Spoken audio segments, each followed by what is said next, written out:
ಒಂದು ಇತ್ತೀಚೆಗೆ ನಡೀತಕ್ಕಂತಹ ಸರ್ಕಾರದ ಒಂದು ದುರ್ಬಳಕೆ ಏನು ನಡೀತಾ ಇದೆ, ಅಧಿಕಾರದ ದುರ್ಬಳಕೆ ಏನು ಮಾಡ್ತಾ ಇದ್ದಾರೆ, ಏನೋ ತೇಜೋವಧೆಯನ್ನು ಮಾಡೋಕ್ಕೆ ಹೋಗಿ ಏನೋ ಮಾಡಿಕೊಂಡು ತಪ್ಪು ಮಾಡ್ಕೊಳ್ತಾ ಇರೋದು ಬಹುಶಃ ಅವ್ರಿಗೆ ಗೊತ್ತಾಗ್ತಿದೆಯೋ ಎಲ್ಲೋ ಗೊತ್ತಾಗ್ತಿಲ್ಲ.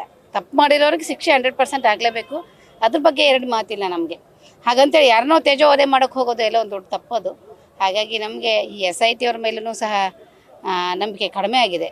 ಈಗ ಮೊನ್ನೆ ನಡೆದಿರ್ತಕ್ಕಂಥದ್ದು ಸನ್ಮಾನ್ಯ ರೇವಣ್ಣ ಅವ್ರನ್ನ ಬಂಧನ ಮಾಡಿರ್ತಕ್ಕಂಥದ್ದು, ಇವೆಲ್ಲವನ್ನು ನೋಡಿದರೆ ಒಂದು ರೀತಿಯ ರಾಜಕೀಯ ಷಡ್ಯಂತ್ರನೇ ಇದೆ. ಇದರಲ್ಲಿ ನಾವು ತಪ್ಪು ಮಾಡಿರೋರ ಬಗ್ಗೆ ಸಮರ್ಥನೆ ಮಾಡ್ಕೊಳಕ್ಕಂತೂ ಖಂಡಿತ ಬಂದಿಲ್ಲ.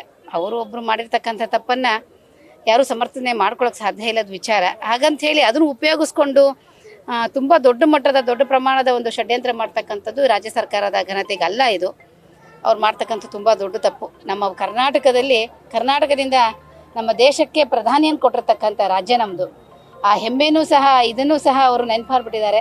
ಅದನ್ನು ಆ ಘನತೆಗೆ ಇದಕ್ಕೆ ತರಬಾರ್ದು. ಈಗ ರಾವಣನ ಆಸ್ಥಾನದಲ್ಲಿ ವಿಭೀಷಣ ಇದ್ದ, ವಿಭೀಷಣ ಏನು ಹಾಳಾಗಲಿಲ್ಲ. ಹಾಗಂತೇಳಿ ರಾಮನ ಆಸ್ಥಾನದಲ್ಲಿ ಇದ್ದಂಥ ನಮ್ಮ ಕೈಕೇಯಿಯು ತನ್ನ ಮನಸ್ಥಿತಿಯನ್ನು ಬದಲಾವಣೆ ಮಾಡ್ಕೊಳ್ಳಿಲ್ಲ. ಎಲ್ಲರೂ ಅವ್ರವ್ರ ಮನಸ್ಥಿತಿಗೆ ಅವ್ನಿಗೆ ಅನುಗುಣವಾಗಿ ಅವ್ರು ಇರ್ತಾರೆ. ಎಲ್ಲರೂ ಒಂದೇ ಥರ ಇರೋಕ್ಕೆ ಸಾಧ್ಯ ಇಲ್ಲ. ಎಲ್ಲ ಡಿಪಾರ್ಟ್ಮೆಂಟಲ್ಲೂ, ಎಲ್ಲ ಇಲಾಖೆಯಲ್ಲೂ, ಎಲ್ಲ ಕ್ಷೇತ್ರದಲ್ಲೂ ಒಂದು ಕೆಟ್ಟ ಮನಸ್ಥಿತಿ ಇರ್ತಕ್ಕಂಥವ್ರು ಇರ್ತಾರೆ. ಅದನ್ನು ತನಿಖೆಯಲ್ಲಿ ಬರುತ್ತೆ. ಅದು ಏನಾಗುತ್ತೆ, ಅದು ಯಾವ ಷಡ್ಯಂತ್ರನೋ ಏನಾಗುತ್ತೆ ಅದು ಕ್ಲಿಯರ್ ಆಗುತ್ತೆ, ಅದು ಬೇರೆ ವಿಚಾರ. ಹಾಗಂತ ಹೇಳಿ ಇಡೀ ಒಂದು ಮಸಿ ಬಳಿತಕ್ಕಂಥ ಕೆಲಸ ಮಾಡ್ತಕ್ಕಂಥ ಪ್ರಯತ್ನ ಇದೆಯಲ್ಲ ಈ ರಾಜ್ಯ ಸರ್ಕಾರದ್ದು, ತುಂಬ ದೊಡ್ಡ ತಪ್ಪನ್ನು ಮಾಡ್ತಾ ಇದ್ದಾರೆ. ಕೂಡಲೇ ಅವ್ರು ಎಚ್ಚೆತ್ಕೊಳ್ಬೇಕು. ಈ ರೀತಿ ಮಾಡ್ತಕ್ಕಂಥದ್ದು ಷಡ್ಯಂತ್ರ ಒಳ್ಳೆಯದಲ್ಲ. ಹಾಗಾಗಿ ನಮಗೆ SIT ಮೇಲೆ ನಂಬಿಕೆ ಇಲ್ಲ.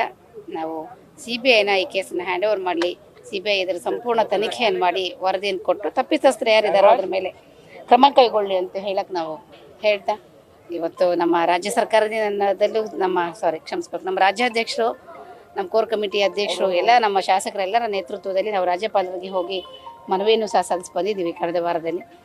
ರಾಜ್ಯಪಾಲರಿಗೂ CBIಗೆ ಕೊಡಬೇಕು ಇದನ್ನು, ಈ ಹಗರಣನ ಅಂತ ಹೇಳಿ. ಹಾಗಾಗಿ ನಮಗೆ ನಂಬಿಕೆ ಇದೆ, ಎಲ್ಲೋ ಒಂದು ಕಡೆಗೆ ಈ ವಿಚಾರದಲ್ಲಿ ಸೂಕ್ತವಾದ ತನಿಖೆಯಾಗಿ ಯಾರಿಗೆ ನ್ಯಾಯ ದೊರಕಬೇಕು ಅವ್ರಿಗೆ ನ್ಯಾಯ ಅಂತೂ ದೊರಕುತ್ತೆ. ಆದರೆ ಈ ರೀತಿಯ ಷಡ್ಯಂತ್ರಗಳನ್ನು ಮಾಡೋದು ಸರ್ಕಾರ ಕೂಡಲೇ ನಿಲ್ಲಿಸಬೇಕು ಅಂತ ಹೇಳಿ ಹೇಳ್ತಾ ಇದ್ದೀನಿ. ನ್ಯೂಸ್ ಫಸ್ಟ್ ನಿರ್ಭೀತಿಯಿಂದ ನಿಮ್ಮ ಪರವಾಗಿ.